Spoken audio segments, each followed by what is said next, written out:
In all of this discussion, we should never lose sight of what started it. The absolute savagery that we saw on display starting on October 7th can't be overlooked. So this is an effort by Israel to root out Hamas, to make sure that Israelis can live in peace and free from that kind of savagery. That's all they're after. They just want to be able to defend themselves. For that and other reasons, there is widespread bipartisan, bicameral support for this. As Senator Vance just noted, they passed this overwhelmingly in the House. It would pass overwhelmingly in the Senate.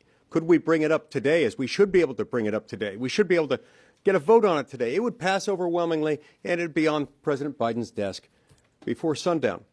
That's the way it ought to work, especially while they're in the middle of a pretty important fight. A fight that I should add is not only in Israel's interest, but also, I think, helps foster U.S. interests.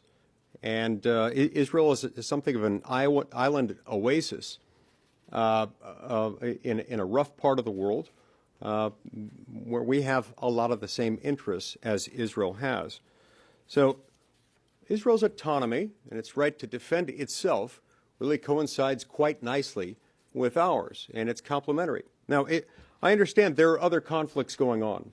That doesn't make it a good idea to tie this conflict to every other conflict or any other conflict. We have to take into account that there are differences here. We need to evaluate each funding request on the basis of the individual merits of the conflict in question. The needs of Israel and Ukraine, and for that matter, other areas in the world that have been beset by some conflicts, they're distinct and they're separate. So too should our strategy and our investment of resources. And the demands on our time on the floor are not so vast that we can't at least separate out Israel from Ukraine, particularly where one enjoys broad-based, bipartisan, bicameral support, and the other does not.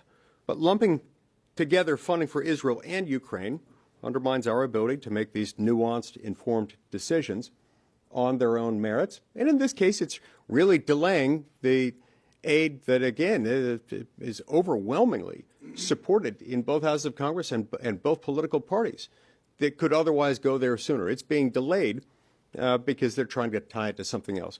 It's part of the frustration that many of us have with Washington. There's this mindset that creeps in that unless you pass everything the president wants, you can't pass anything. That's wrong. It's harmful to the American people, and in this case to our allies. It needs to end. And I commend my colleagues who are with me here today for their stand on this.